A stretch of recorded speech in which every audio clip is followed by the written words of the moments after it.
Hi, it's me again with Corel Tips and Tricks. Somebody sent me this logo, and they've got part of it that has really bad lines. So what I'm going to do, this thing is 40 inches wide. I'm going to set my nudge factor on 50, and I'm going to go, okay, it's broken apart. I'm going to take everything and move it over that's not bad.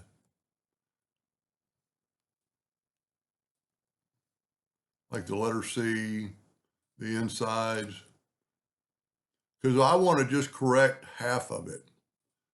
And now that I did this, I hope I hit center of the page.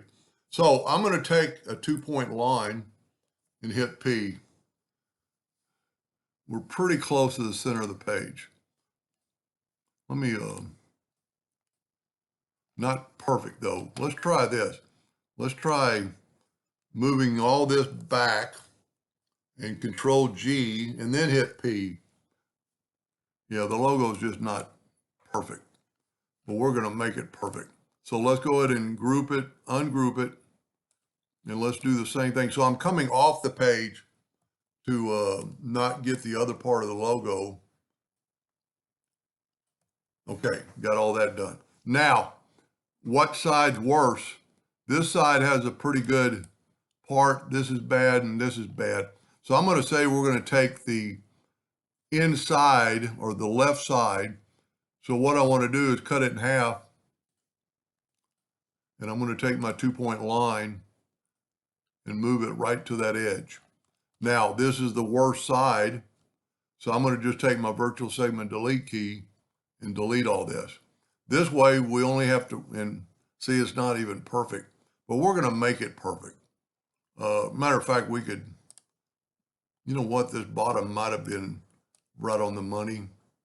So we're just going to take our line and use that. So I'm going to take those two little lines away. So we're going to have a little overlap up top. We'll go ahead and take those away before we forget about them. And then this is a curve. Okay, that side's good. Let's work on this little part first.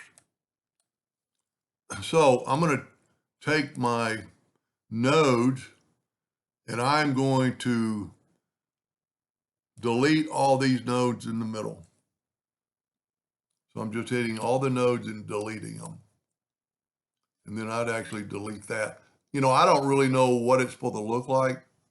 But I'm thinking if we delete these nodes, yeah, we get a pretty good curve there. And for the one I'm doing it for, he can remedy that.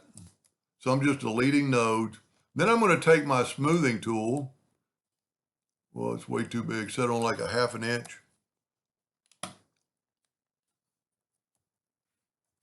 And I can smooth this out. See all the nodes? So this is going to reduce the nodes and kind of smooth it out. It's working pretty well. That's pretty good. I just kind of go over the whole thing, depending, you know, what he's doing with this. So here again, we have just a bad spot right there. So same thing, take the shape tool and delete all these nodes. Maybe even delete these nodes, take the smoothing tool back. You've got to click on it for it to work. See the nodes disappearing? And I'm not going to spend a lot of time, but you could really find it pretty good. Now this is pretty long stretch, but I think if we take the shape tool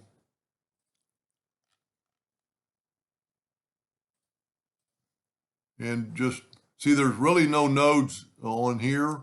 So I can go through here and just delete all those nodes. Now it's bad.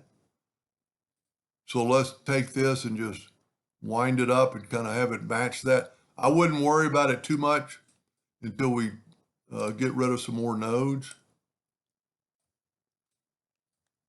You know, so you can kind of see more what it's supposed to look like. That looks pretty good. We got a cluster of nodes here. Let's find out why.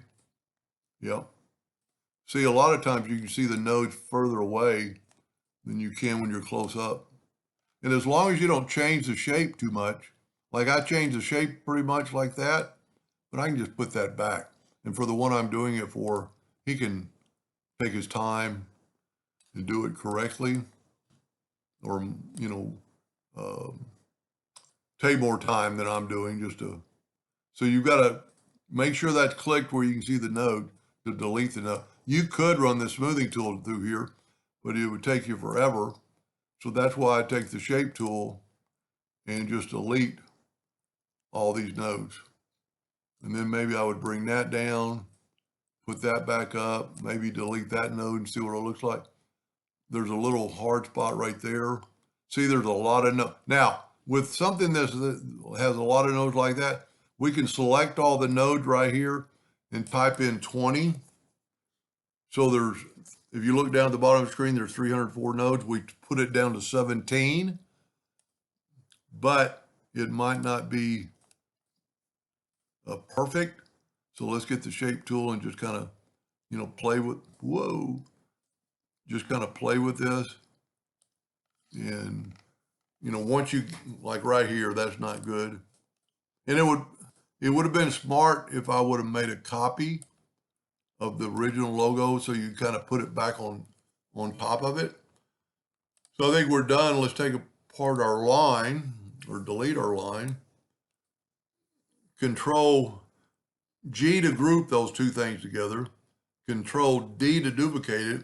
Get the control button and hold down with this two-sided arrow. And look at that. So you did both at one time. We might have a leak at those joints. So I'm going to take a rectangle and I'm going to take the Smart Fill tool and no leaks.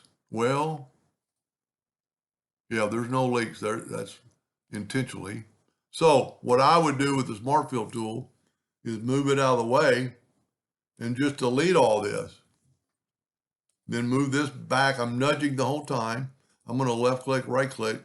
These could be quite possibly perfect. Oh, there's the inside of that. So I need to fix that because I deleted over here. So what we can do is take the Smart Fill tool and fill that in, and then Control D and mirror it and just put it right over here. You know, taking your time, and then left click, right click,